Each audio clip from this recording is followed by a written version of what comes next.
E aí, seus bandidos ilícitos? Você sabe muito bem que aqui no Brasil, quem trabalha, quem sua para pagar as contas, com muito sangue, com muito sacrifício no final do mês, é sempre um bandido. Então eu estou aqui com Eduardo Bolsonaro, meu querido amigo Gil Carteiro Reaça, né? E nós vamos bater um papo aqui, que vai ser a melhor entrevista que você já viu. Porque na mídia você vê um pouquinho e tal, e sempre aquelas perguntas, né? Os caras falam assim, mas você não é homofóbico mesmo? Você é claro que é um homofóbico. E você vai ver essa entrevista, todo mundo aqui de meia, né? Porque a minha esposa não permite que nós fiquemos com um sapato aqui na sala. É, sim senhora. Né? Por você ver, nós somos opressores. Somos opressores aqui em cima das machistinhas de merda. Muito bem, cara. Vamos lá, agora falando sério. O seu pai sofreu um atentado terrorista, né? Onde você estava na hora dessa facada? Todo mundo pergunta isso, eu acredito que você já respondeu algumas vezes, mas como é que foi, Edu? Na verdade eu estava até junto com o Gil, né? A gente estava lá em Mogi das Cruzes, né? Mogi das Cruzes. E quando eu recebi a notícia, na verdade eu estava numa padaria de esquina, a gente estava saindo para fazer uma panfletagem. Panfletar, adesivar e etc. Aí acho que foi o Dudu ligou para você, né? Exatamente. E falou, tira o Eduardo aí, quero passar uma notícia para ele. Assim, eu tento sempre ser bem frio, assim, né? Tento não me deixar tomar pela emoção e tal. Sabia que coisa boa não era. Quando atendi, falou, teu pai tomou uma facada, foi esfaqueado lá em Juiz de Fora. Eu falei, pô, sério? Aí no primeiro momento você não acredita muito. Tu fala, cara, pô, tomou uma facada, cara, esfaqueado. Aí você fica imaginando, né? Mas e aí, tomou uma facada no pescoço, cara? Como é que foi isso? Deram várias furadas, mataram o cara, meu pai tá vivo, tá morto. E aí depois ele falou, só não sei, mas vai começar a dar na imprensa. Aí eu fiquei meio desnorteado, e um camarada nosso lá, um médico, né, doutor Marcelo. É que na verdade, você não acredita. Você fica assim, pô, imagina, teu pai tomou uma facada. Sei lá, é totalmente inesperado, né? Eu, quando soube da notícia, eu tava experimentando a roupinha do Mestres do Capitalismo, que lancei aqui. Aí eu, na hora, vi os comentários, né? Bolsonaro levou uma facada. Eu tava lendo os comentários do vídeo. E eu procurei alguma coisa na imprensa, não tinha saído nada. Falei, essa porra aí é fake news, né? Aí quando me ligaram no carro, eu estava no trânsito, né? Falaram, olha, foi isso mesmo. A primeira coisa foi o Thiago que falou pra mim, mas foi de raspão. Tal, não foi. E aí eu ouvi depois a porcaria do Reinaldo de Azevedo no rádio. E ele, não, foi sério, pegou não sei o que lá e já tinha mais informações. Eu fiquei sabendo... Quando você soube, Gil é o meu amigo de muito tempo, ele é assessor do Bolsonaro, ele é o meu candidato a deputado estadual aqui em São Paulo. Coloque Júnior, você vai colocar o número deles aqui na descrição, tá bom? E não precisa cortar isso não, põe logo tudo na vez. Coloque o número deles aqui na descrição. Só pra deixar bem claro pra vocês. Isso daqui, quem paga a pizza sou eu no final. Quem paga o jantar sou eu. Você tá entendendo? Por quê? Porque eu acredito que esse país pode ser um país melhor. Então isso aqui é do meu bolso, trazendo os caras aqui, pagando todas essas porra dessas câmeras aqui, é do meu bolso, tá? Pra levar isso pra você, pra que você conheça bons candidatos de verdade. Ele é o meu deputado estadual. É o número que tá aqui embaixo, mas eu quero que você... Como é que foi? Quando é que você soube? Você estava junto com ele? Sim, exatamente. A gente estava em Mogi das Cruzes, panfletando até então a nossa campanha, né? Era o Eduardo de um lado da rua entregando panfletos e eu do outro lado entregando os nossos panfletos. Vocês entregavam os próprios panfletos, né? Sim. Como eu entregava os meus de professor de música. Exatamente. E nesse dia a gente estava em Mogi e o Guimarães, né, o Dudu Guimarães, ele me ligou e falou, Eduardo, tá perto de você? Eu falei, tá. A gente estava numa padaria, paramos ali para tomar um café e continuar conversando com os militantes ali, com os simpatizantes. Ele falou, então tira o Eduardo de perto de quem está aí e passa o telefone para ele. Já vi que coisa boa não era pelo tom, né? Porque a gente tem uma relação ali de amizade. Então você já sente na voz do outro o que está acontecendo. E quando ele passou o telefone para o Eduardo, a reação do Eduardo já falei, meu Deus, aconteceu alguma coisa. E o Eduardo, ele não diz, ele não reage muito, ele não é muito emotivo, mas no momento ele ficou emotivo, até chorou ali. Eu dei uma descarregada quando eu recebi a notícia de que não tinha sido sério.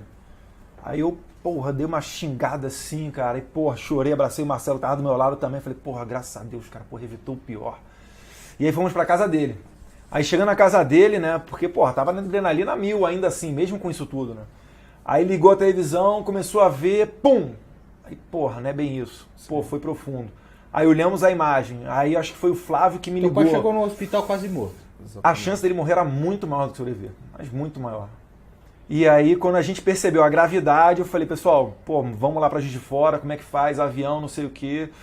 A doutor Marcelo, não, vamos de carro. A gente entrou no carro dele, fui eu, o Gil, o Alexandre, né, que é o carioca de Suzano, e o doutor Marcelo, que na verdade é ortopedista. Mas a gente tocou lá pra Juiz de Fora. Voluntário na campanha, É. você estava ajudando a gente também. Tudo lá. de graça. É. Eu tava falando pra eles que essa campanha do Bolsonaro, cara, eu não gosto de falar muito esse tipo de coisa, entendeu? Mas eu consigo ver a mão de Deus nisso daqui, porque não é possível. Eu nunca vi um político ser recebido pelo povo dessa maneira, com tanta desgraça que a mídia fala dele. É 24 horas tentando fazer a caveira do Jair Bolsonaro. E aí acontece um atentado desse tipo, né? Um atentado terrível desse. Chega quase morto no hospital. É isso daqui, a vida dele tava por um... Até foi por 1 milímetro. Os médicos falaram, por 1 milímetro não acertou a veia cava. A veia cava é a veia grossa, né? Se pegasse nessa veia cava, a hemorragia teria sido maior e não teria dado tempo de chegar no hospital. Além disso, também falou que 5 minutos a mais de atraso não ia dar tempo também, que ia faltar sangue para o coração bombear. Tem um nome lá, um negócio, os nomes de médico aí, né? E ele também deu, entre aspas, a sorte, que nós acreditamos que também seja a mão de Deus, de fato. É a mão de Deus. Quando ele chegou lá, coincidentemente, estavam os melhores médicos da região, pessoal especialista na área que ele precisava, e os médicos diagnosticaram, e quando viu que o problema era sério, subiu para a sala de cirurgia, e quando abriu aqui, viu que estava cheio de sangue e conteúdo também, bolo fecal, né, tudo misturado. Ele perdeu em torno de 2,5 litros. Então, assim, foi por muito pouco mesmo. Olha, eu vi vocês lá, vi fazendo o vídeo. Inclusive, eu fiz de tudo para não ligar, né? Só mandei um WhatsApp para o Carlos, mandei para ti, falei assim, tô orando muito pelo teu pai, mas aquele dia ali eu não dormi, cara. Sinceramente, foi um dia ali que à noite eu tava chorando mesmo, você tá entendendo? Porque é uma coisa muito complicada, bicho. Não é sabe, não é brincadeira, bicho. Eles estavam ali para tirar mesmo o restinho que tinha de esperança pro povo brasileiro. E você vê, né, esse Adélio Bispo na audiência de custódia, você vê um canalha desses falando, né, a nossa intenção era colocar a faca não sei onde, nossa como? E aí depois ainda vem dizer que o cara agiu sozinho, nossa como? A todo momento ele fala dele mesmo e na terceira pessoa. O pior, André, que é o seguinte... Como é que está a investigação disso? Pode ser um lobo solitário? Pode até ser. O problema é o seguinte, é você ver as pessoas correndo para dizer que é um lobo solitário e que não tem nada de político. Quando, na verdade, todos os indícios apontam exatamente para o lado oposto. Pô, o cara foi filiado ao PSOL, quase ninguém fala nisso. Ou se fala que foi filiado ao PSOL, na sequência já vem fazendo uma defesa do PSOL, mostrando a cartinha que eles fizeram e que o PSOL não apoia esse tipo de coisa. Não apoia o cacete, cara. Esses caras apoiam o regime cubano, regime de Coreia do Norte. O cara foi filiado desde a fundação do PSOL até 2014. Teve uma entrada na Câmara em 2013 registrada. Uma outra entrada super suspeita no dia do atentado. Que poderia servir como álibi para ele. Né? É. Se ele sai vivo dali e ninguém cata ele depois cata ele no dia seguinte, ele ia falar, calma aí, não fui eu. Exatamente. Olha, inclusive ontem eu estava na Câmara, olha aqui. Então é muita coisa. 3 cartões de crédito, um internacional. 4 celulares. Poxa. Isso é o próprio mestre do capitalismo. Exatamente. Celulares, notebooks e o cara. Da mesma linhagem lá do filho do Lula, né? E provavelmente. Foi no clube de tiro lá que eu frequento lá em Santa Catarina. Gastou, pagou em dinheiro lá, R$700. Quem é o auxiliar de garçom ou a pessoa que tem um trabalho de salário um pouco menor que consegue ter condição de fazer isso tudo sozinho? Não tem. É um negócio que fica entalado na garganta de todo o povo brasileiro. E quando você vê lá o Fantástico, né? Fazendo a reportagem, é o quê? Acho que foi 5 minutos, 9 minutos, tal, não sei o que lá, rapidinho e acabou. É realmente um negócio que para não tentar gerar comoção. Quando foi no caso da Marielle, eles passaram mais ou menos uns 30 minutos ali falando da Marielle. E ninguém conhecia a Marielle. Com todo respeito, mas uma vereadora na cidade do Rio de Janeiro, que tinha poucos... Eu não sabia quem era a Marielle, nunca tinha ouvido falar de Marielle. E quando um presidenciável, como Jair, deputado federal, com mandato, ele sofre esse ataque, 5 minutinhos, no máximo ali 8 minutos falando, e assim, superficialmente. Eu lembro também, né, do que o Marcelo Freixo, ele fez uma declaração no Twitter dele, né, Ele disse que repudiava, põe entre aspas, né, a violência ali que o Jair sofreu, mas que repudiava também a tentativa de linchamento do Adélio. O Adélio, ele deu uma facada no Jair, saiu sem um hematoma. Saiu lindo, saiu maravilhoso de lá, lindo. O rosto dele zerado. Eu vi lá na audiência de custódia uma coisa indignante. Eu não estou conseguindo respirar, eu vou falar bem baixinho. Bem baixinho. Isso é uma sacanagem. Foi tratado ali com a maior humanidade. E o outro, aberto no hospital, de cima a baixo. Sim. De cima a baixo aberto. Eu passei aquela madrugada, eu passei com a... Ainda devem falar, puta, Eu passei né? na UTI, eu acompanhei o Eduardo, né, a gente foi até Juiz de Fora. Eu acompanhei ali, passei a madrugada inteira na UTI junto com o Carlos, né? O Carlos estava junto com o Jair lá em Juiz de Fora. E o que eu vi ali é justamente isso, uma família unida, né? Aí você esquece política, você esquece o que tá acontecendo. E um pai de família, um irmão, um filho, tentando sobreviver àquela injusta agressão. E aquela família unida ali no leito dele, né? Para tentar confortá-lo naquele momento difícil. Então, enquanto aquele maldito estava ali no outro dia na audiência de custódia, sendo tratado com toda a dignidade do mundo. Não é nem dignidade, é mais do que isso, cara. Porque assim, só a gente que sabe, porque, porra, meu pai que tomou uma facada, eu fico imaginando, eu encontrei com um policial, colega meu, ele falou comigo, Eduardo, seu pai tomou uma facada. O meu pai faleceu no latrocínio. Você imagina o que não é você receber uma notícia da chamada disso e depois saber que o vagabundo que matou está nessa audiência de custódia perguntando se foi bem tratado pela polícia, se ele tem alguma reclamação, se ele teve assessoria de advogado, da família, etc. Isso daí é um escárnio, mas para que você aí da população entenda, é muito pior. Porque além desse tapa na cara de nós que trabalhamos e pagamos impostos, ainda tem o pior que pouca gente fala, é que nessas audiências de custódia, muitos juízes, achando que estão defendendo direitos humanos, soltam o vagabundo para ele não ficar preso numa prisão superlotada. Então, na verdade, esse é que é o pior problema. E você acha que esse cara na sociedade vai fazer o quê? Que ele vai trabalhar? Ele vai roubar de novo. Ele vai voltar no mesmo lugar onde ele foi preso, mesmo lugar onde ele roubou, assaltou, sequestrou, e vai voltar lá para botar o dedo na cara do comerciante, do pai de família ou de quem quer que seja. É por isso que no Brasil a gente tem tantos homicídios e não para de crescer. É porque o pessoal aqui acha que é honroso, é digno ter pena do vagabundo. Gente, quanto mais pena nós tivermos, mais trabalhadores morrerão. O bandido, esse tipo de bandido, ele só não comete crime em uma situação, quando ele está preso. Quando ele está solto, ele está cometendo as maiores atrocidades. Não é à toa que toda hora a gente vê na televisão pegando um cara aí em flagrante, olha a ficha criminal dele, aquela ficha extensa e ninguém entende nada. Tem que botar esse cara na cadeia mesmo. Deixa eu te perguntar, a Folha de São Paulo, ela parece que trabalha até como uma filial dos teus adversários políticos, porque ela faz realmente uma campanha contra Jair Bolsonaro em todo momento. Saiu lá a notícia, Jair Bolsonaro ameaça ex-mulher de morte.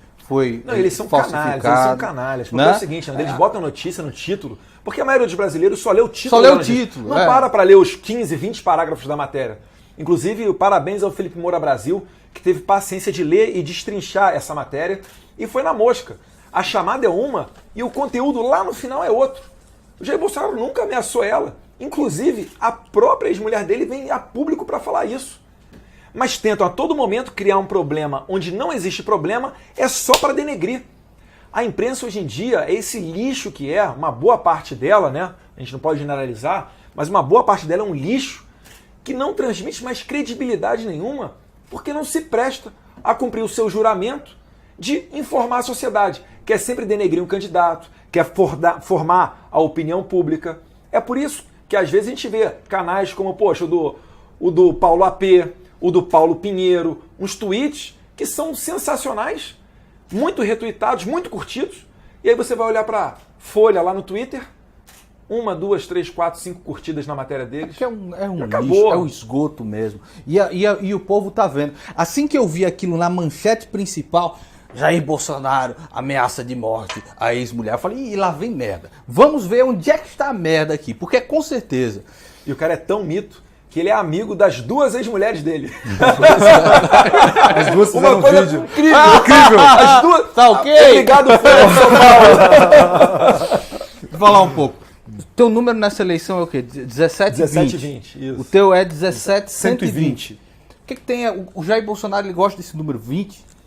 A gente não é supersticioso não, mas é que fica memorizado, é fácil de falar, né? São só 2 sílabas, vim, ter, acabou.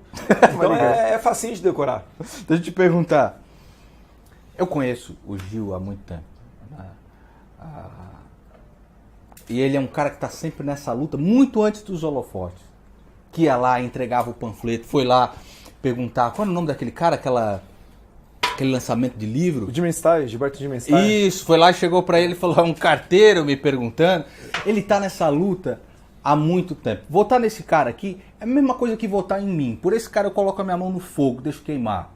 Sem brincadeira. Bota a mão no meu fogo por mim também. Eu não sei não, rapaz. Não, sem brincadeira. Eu vou votar em você para deputado federal. Mas esse cara aqui eu conheço muito antes de conhecer o teu pai.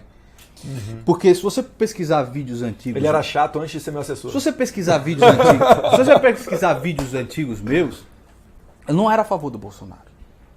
Antigos mesmo. Aquela vez que ele foi no aeroporto, e aí jogaram purpurina nele, e o cacete. Eu tava foi ali que foi. E ali que eu falei no meu YouTube, falei, pois agora eu passo a apoiar ele. Porque em todos os vídeos antigos, quando viam me falar de Bolsonaro, eu falava, não, porque Bolsonaro, não sei, não conheço e tal. E aí depois daquele vídeo, né, que o pessoal lá, toda da assessoria do próprio Bolsonaro, falou assim, por que você não entrevista o Bolsonaro e tal, não sei o que lá. Eu falei, ele que me liga aqui. Eu não tenho que correr atrás de ninguém. Ele ligou, cara, no outro dia. Não, tá ok? Vamos, você vai gostar, hein? E você vai gostar. Foi massa, cara. Foi muito legal. Então esse é o meu candidato a deputado federal. Esse é o meu candidato a deputado... E é deputado federal por São Paulo, que muita gente não sabe. Acho que ele é do Rio de Janeiro. Carioca, mas desde 2011 eu tô em São Paulo aqui. Federal mas já fala padoca, já. Solto da hora. Meu ainda não. Agora eu quero perguntar pra ele, cara, para que as pessoas conheçam ele melhor. Quem é o Gil Diniz? Por que você se denomina carteiro reaça? Tá até com a camisa aí, tá falando... O que essa camisa diz? Acabou a palhaçada. Bolsonaro presidente. O Gil Diniz, Nando, é um retirante nordestino, como milhões de você é do nordestino também. Sou pernambucano. Sou de uma cidade chamada Serra Talhada, né? Bem no sertão ali de Pernambuco, uma região muito pobre e extremamente violenta. Os mais antigos aí a conhecem, é a cidade que o Lampião nasceu. E em meados ali de 90, minha família migrou, né? Veio de Pernambuco para São Paulo tentar uma vida melhor, uma família de artesãos ali que vendia seus produtos na feira, só que não conseguia mais sobreviver àquilo ali, aquela politicagem também do coronelismo ali no Nordeste. Então não dava mais para ficar ali. Não tinha emprego, a seca também castigava bastante. Nós viemos para cá. Meu pai veio primeiro, conseguiu um emprego de ajudante geral. Minha mãe veio depois comigo e com meu irmão. A gente até brinca, né? Que a nossa refeição na estrada foi o galo que a gente tinha que criava. A gente vendeu ali a Monark Barra Forte, que todo nordestino gosta ali dela. E eram dois lugares para 3 pessoas, minha mãe, eu e meu irmão. Nós viemos para cá. Sempre vivemos na periferia, minha mãe foi ser faxineira, e até hoje ela é. Eu tenho orgulho da dona Nena, né? Seus calos na mão aí para nos criar. E foi assim que a gente começou a sobreviver na cidade grande, né? Pra gente muito surpresa, na Serra Talhada na época não tinha nem cruzamento ali, não tinha semáforo, então imagina chegar na cidade grande e ver São Paulo, né? Vou falar pra vocês aí. Porque quando o cara fala de direita, fala, essa direita aí é de capitalista, burguês e tal. Vocês estão vendo a história dele. Antes de eu fazer qualquer vídeo aqui, esse cara aqui, o Thiago, que trabalha comigo hoje, ninguém sabia quem era Judith Butler aqui no Brasil. Eles fizeram a maior campanha para ir lá. Foram só os 2 ali e mais alguma outra pessoa lutar contra o aborto. Os golpistas perderam o plano nacional, perderam o plano municipal. Aceitam a derrota democrática. O choro é livre. Bicha, pare! Pare, bicha, tá feio.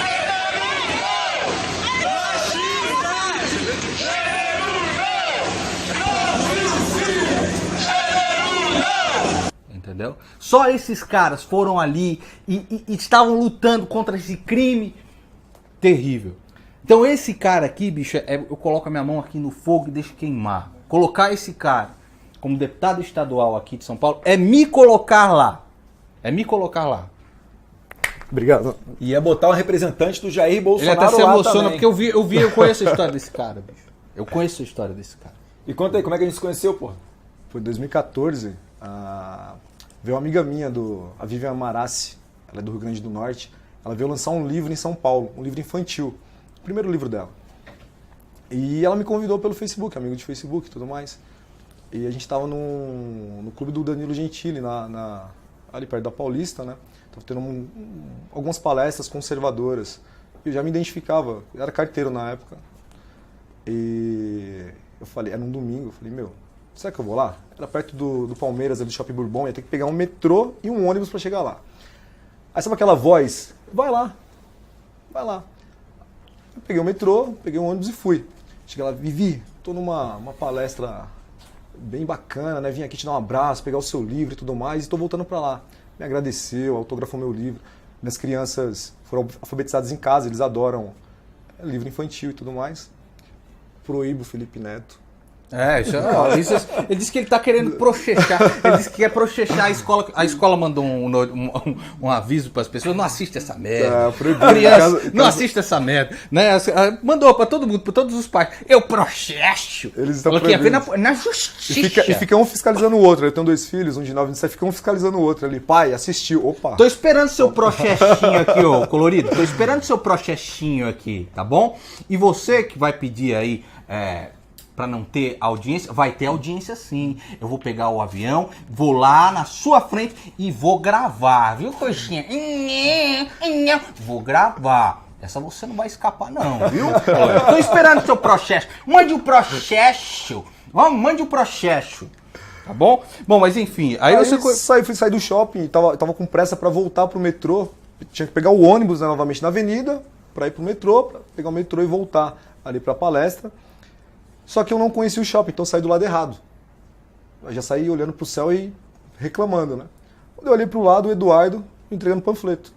Fechava o farol, semáforo. Ele entregando os panfletos. Era um domingo, sol quente. E o Carlos. Os caras fazem uma ideia diferente do que é um deputado federal, entendeu? Quando eu cheguei no gabinete, eu falei, caralho, cara, cadê o mármore nessa merda aqui? E o pezinho do sofá? O pé de sofá era a lista do livro.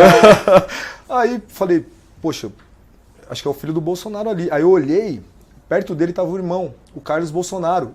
Que a gente é um cara maravilhoso. Não, e vereador. Aí eu falei, pô, vou ou não vou? Tinha 2 opções ali. Ir embora, ou então atravessar e falar com eles.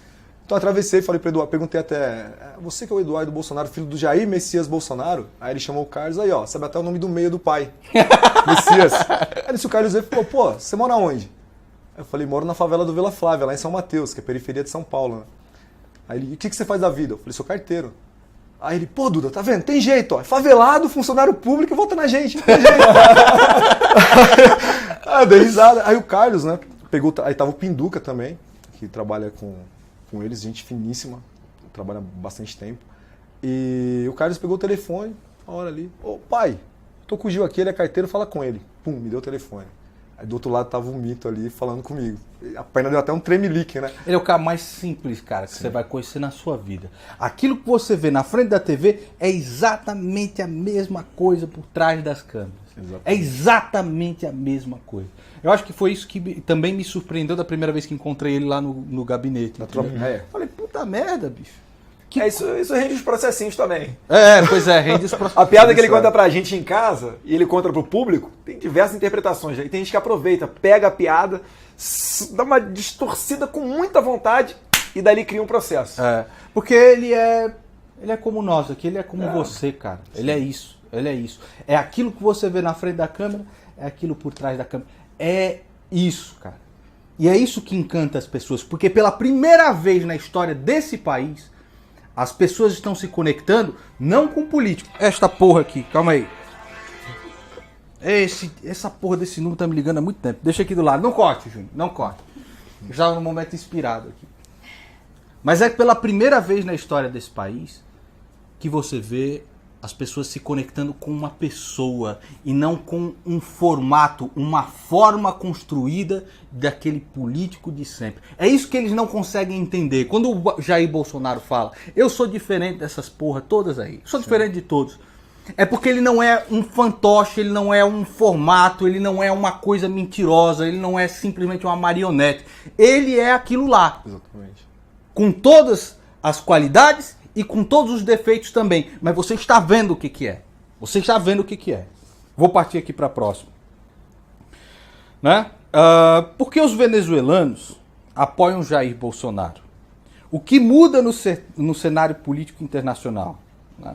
General Mourão também, eu queria que você falasse a respeito dessas coisas. Exatamente. Esse aqui é o meu? Eu vou desligar essa merda.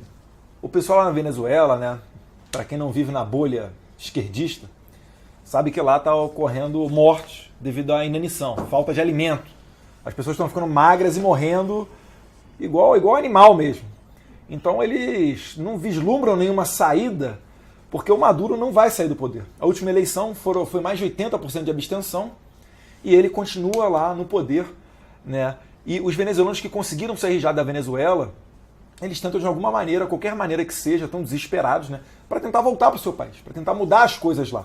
E não tem como mudar com o Maduro no poder. E eles só enxergam na postura do Jair Bolsonaro alguém para fazer essa pressão internacional. Nem que seja para dar o primeiro passo para você mudar as coisas ali na Venezuela. E a imprensa pouco fala, mas essa crise migratória que a gente está vivendo, ela só tem uma solução, que é mudar esse regime lá na Venezuela para que volte a ser um país pujante, como era na década de 90, com emprego, com turismo, com prosperidade. E aí os venezuelanos certamente retornariam para o seu país. A imprensa não fala isso para você, né? Só mostra lá a crise, diz que o brasileiro é intolerante, o pessoal de Roraima está tendo uma conduta que não é humanitária. Gente, Roraima está há 3 anos recebendo não sei quantos dezenas, centenas de venezuelanos por dia. Quem tem dinheiro lá já saiu, já foi para a Europa, já foi para os Estados Unidos, uma parte para o Chile, para a Argentina, muita gente para a Colômbia. Agora só está vindo é o pessoal criminoso, é um pessoal que não tem perspectiva nenhuma e não consegue mais emprego naquela região porque está tudo saturado. Não tem solução, tem que tirar aquilo de lá. O socialismo, quando ele vê que acaba o dinheiro dos outros, porque o socialismo funciona até acabar o dinheiro dos outros. Sim. Quando acaba o dinheiro dos outros, é isso que você está vendo na Venezuela. E com Haddad na presidência da República, é isso que você vai ver, seu idiota. Porque acabou a porra do dinheiro. Você tá entendendo? Porque eu pago cinegrafista, porque eu pago aqui uma porrada de câmera, porque que eu trago esses caras aqui e encho o bucho deles de pizza para eles poderem falar isso para vocês? Porque senão você está fudido com Haddad na presidência da República. É isso que ninguém fala pra você. Aquilo que você vê na Venezuela, é isso Haddad na presidência da República. Porque acabou o dinheiro do Brasil. Acabou. Eles já fuderam tudo que tinha de commodities. Eles já acabaram com tudo. Eles já roubaram o que tinha que roubar. Então, acabou. E eles estão desesperados porque o Jair Bolsonaro na presidência aqui é menos combustível para a Venezuela, porque é a primeira vez que a gente tem a oportunidade de eleger um presidente sem qualquer conexão com o Foro de São Paulo.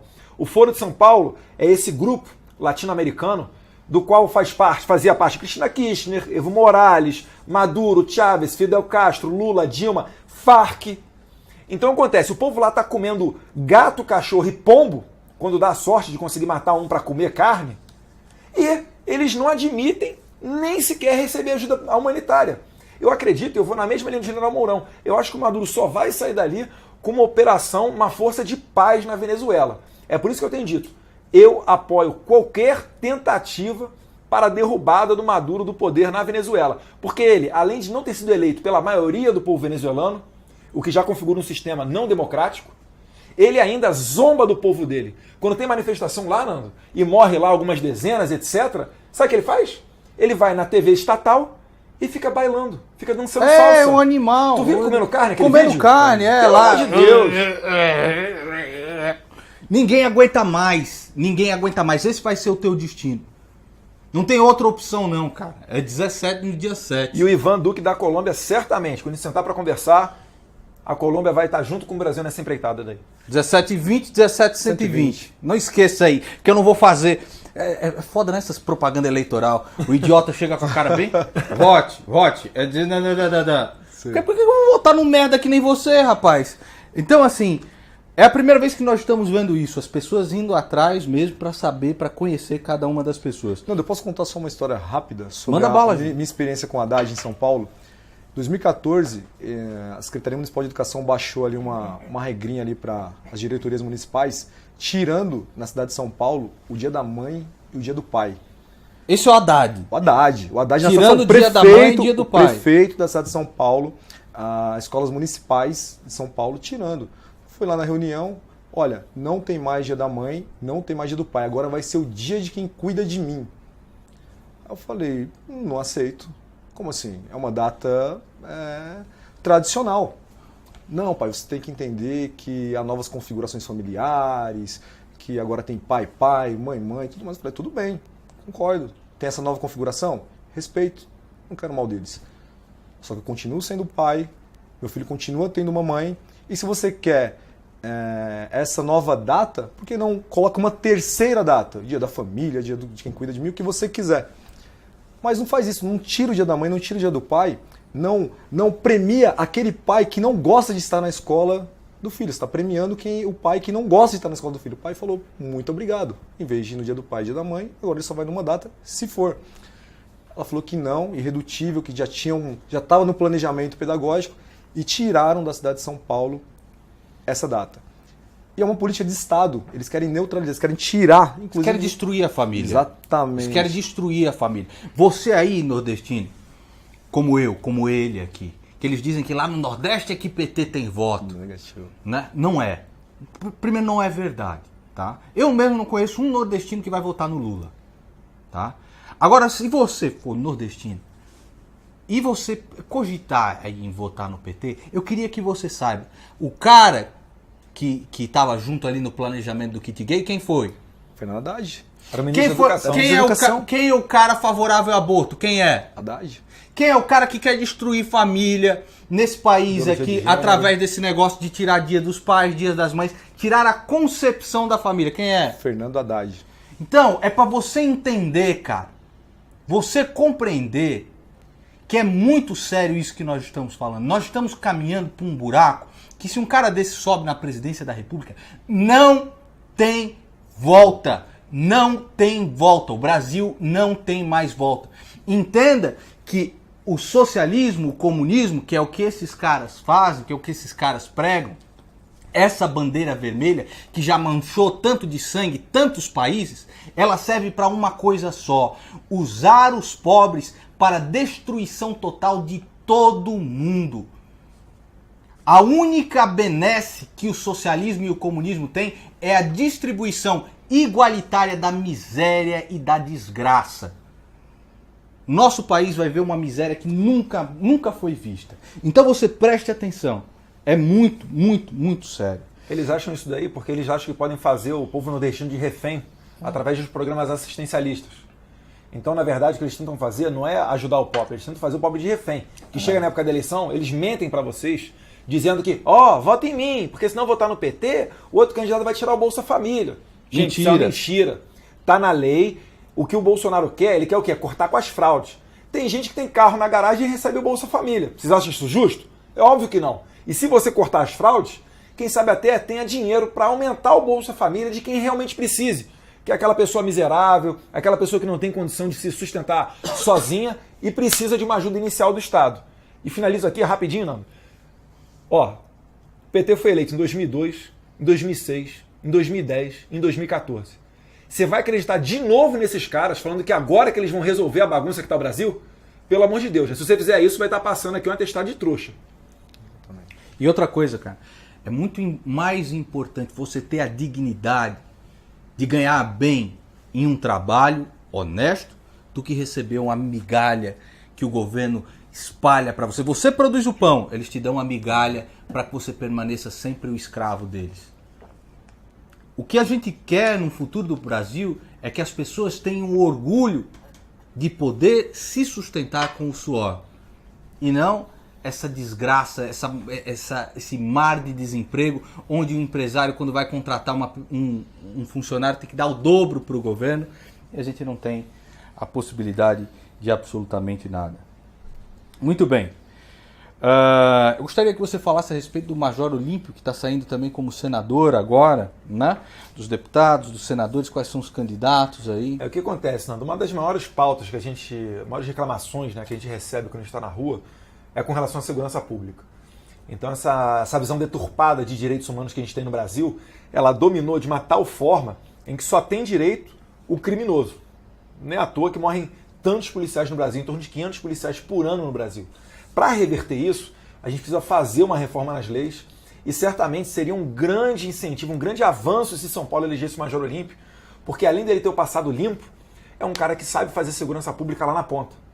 Ele já foi major da Polícia Militar, então ele já foi para a rua, já combateu o crime, é muito combativo e ele realmente é radical. Contra criminoso ele é radical, contra corrupto ele é radical e dentro da Câmara ali todos o conhecem pela sua retórica, pela sua firmeza na defesa das bandeiras e está totalmente alinhado com Jair Bolsonaro. Então, questões como aborto, defesa da família, revogação do Estatuto de Desarmamento, ele vai votar juntinho com a gente. Então, eu peço para você aqui de São Paulo, se puder, para votar no Major Olímpio, o número dele é 177.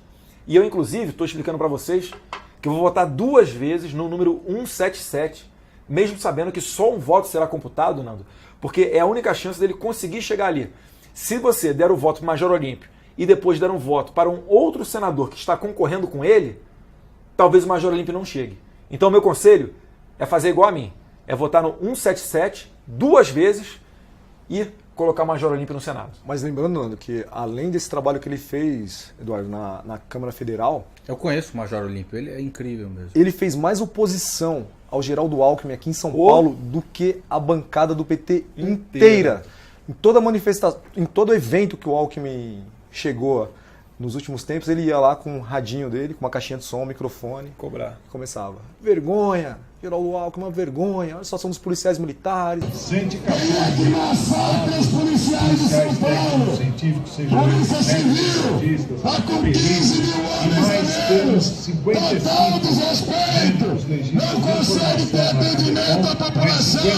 Não consegue investigar. Não consegue periciar. Falta de respeito do governador. O principal inimigo da Polícia de São Paulo não é o PCC. Da segurança Não dá pública. mais esses caras altos, Não, PSDB. não dá. PT. Então, além daquele grito dele, quando o Lula estava sendo nomeado ministro, que ele chegou lá e falou, gritou lá, vergonha! E foi agredido, Todo mundo lembra retiraram disso. de lá. E o trabalho que ele fez na Câmara, mais a oposição que ele fez aqui ao PSDB, sozinho, ali, aqui no Estado, ali. Poxa, você espera que o PSDB tá no governo, que o PT faça um mínimo de oposição. Não fez. Quem fez uma verdadeira oposição aos tucanos aqui no estado de São Paulo foi o Major Olímpio com a sua caixinha de som e seu microfone. Eu já sei aqui qual que é a resposta, mas qual é o seu posicionamento, né, a respeito de drogas, aborto, ideologia de gênero, escola sem partido? E você, com a graça de Deus, vai ser deputado estadual aqui em São Paulo. Como é que você pretende atuar nisso daí? Porque dizem que não, isso aí não tem nada a ver com o deputado estadual, né? Tenta tirar da dele. Tem tudo a ver, Nando. Saiu um cartaz da POSP, dias atrás, com uma das propostas desse sindicato de professores, combater o PROERD nas escolas. O PROERD, para quem não sabe, é um programa da Polícia Militar, que eles vão até a escola pública ensinar ali as crianças, né, passar alguns valores para as crianças para que elas fiquem longe das drogas. Então, olha só o que esses professores militantes, a maioria ligada ao PT, aqui no estado de São Paulo, estão fazendo. Estão combatendo algo que dá certo. E é justamente essas pessoas que nós queremos combater. Nós queremos incentivar, por exemplo, o PROERD. Então nós somos contra a legalização da droga. Muitos liberais, inclusive, dizem que se você liberar, por exemplo, a maconha, você vai quebrar o poder do tráfico. Mentira.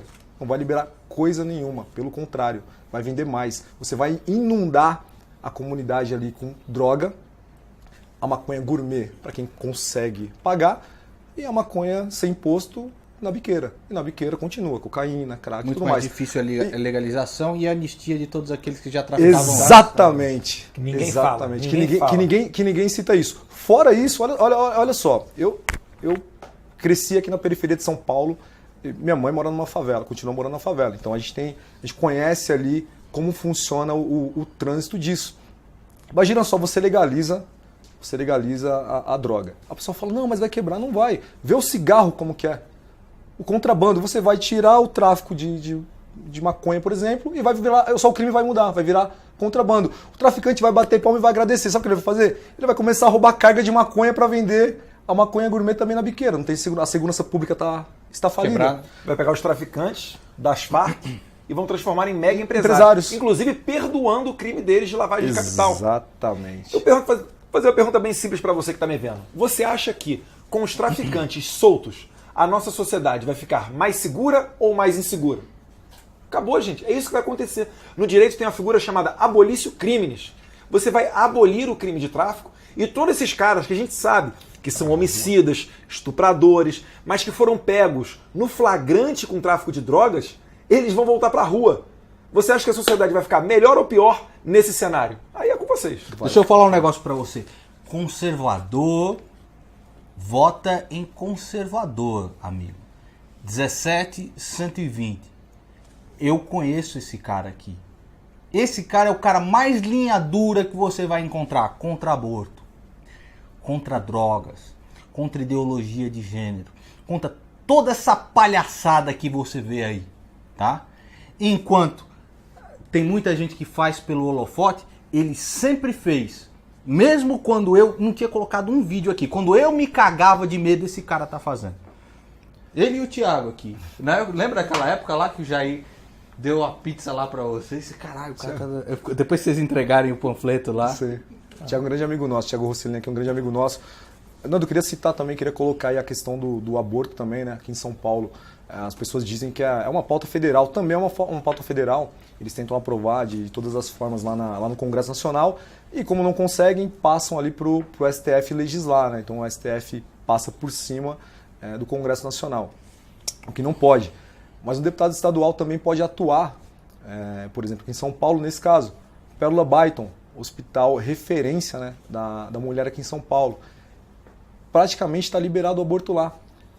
A mulher chega no serviço médico ali, diz que foi abusada e não precisa fazer hoje um boletim de ocorrência e nem um exame de corpo de delito.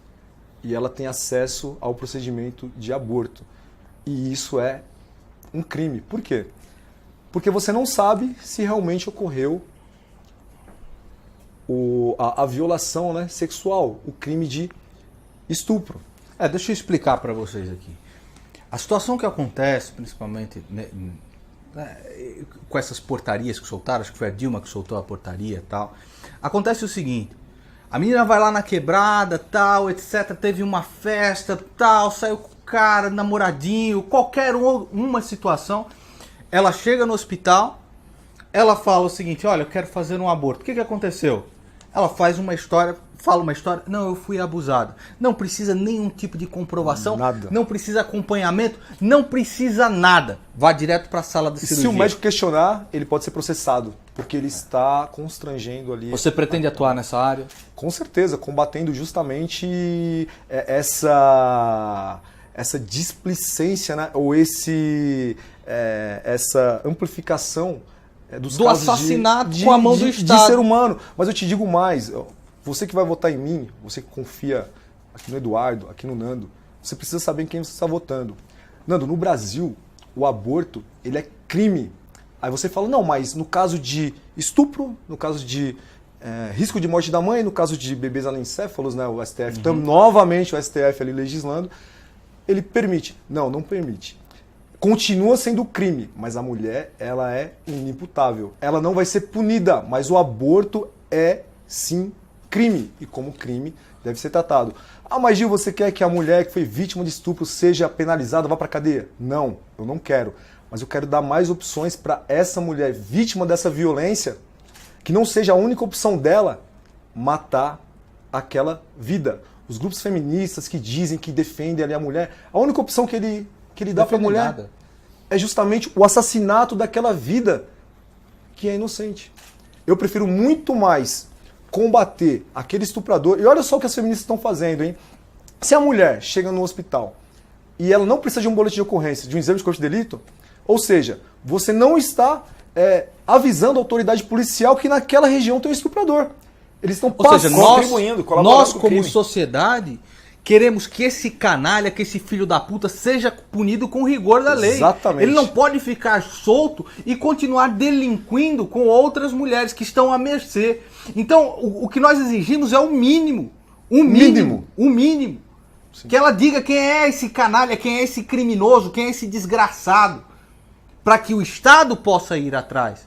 Para que nós, como sociedade, possamos ter algum tipo de resposta contra isso. Exatamente. E o que eles estão fazendo é simplesmente fazer com a tutela do Estado assassinatos a bel prazer. E quando você fala isso, Nando, por exemplo, exigir um exame de corpo de delito, uma notificação na polícia, ou qualquer coisa que seja, o que eles nos acusam? Falam que nós não queremos dar o tratamento para a mulher estuprada. Como se nós estivéssemos virando as costas para a mulher estuprada. Isso é um absurdo. É óbvio que não. Uma mulher que chega violentada, em qualquer hospital que seja, ela vai receber um tratamento.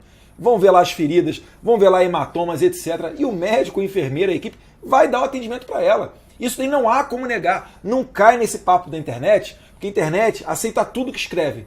E vocês sabem que a gente está na beira de uma eleição e só nós aqui representamos o risco a esse pessoal que está aí na corrupção e está cheio de medo de que o Jair Bolsonaro venha cortar as tetas deles. Então é só para deixar esse recado, para você ficar bem ciente da batalha que a gente está lutando.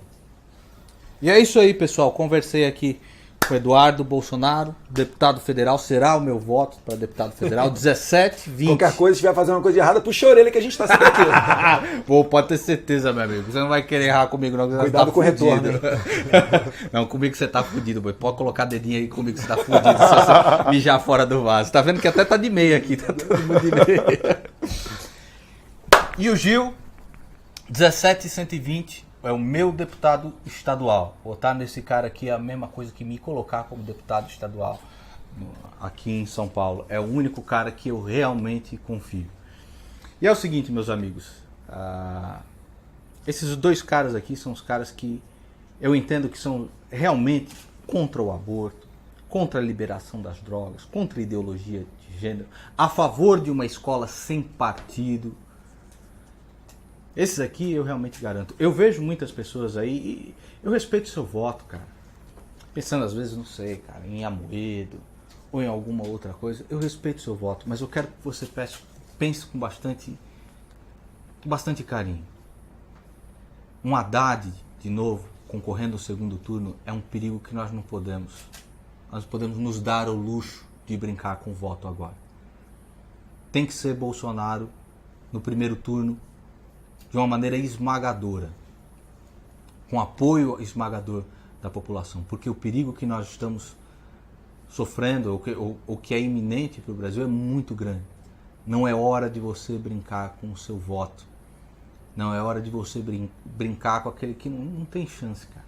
A única chance da direita, quer você goste ou não, a única chance desses posicionamentos que nós estamos falando aqui é Jair Messias Bolsonaro. Então, dia 7, todo mundo vai votar 17. É isso aí, meus amigos. E no Major Olímpio, 177, hein? Major Olímpio, 177. Coloque aqui, Júnior. Major Olímpio 177. Não precisa cortar nada dessa entrevista, não. Deixa crua mesmo. Inclusive com o telefone tocando, tá bom? Valeu, amigos. Um abraço. Fica com Deus.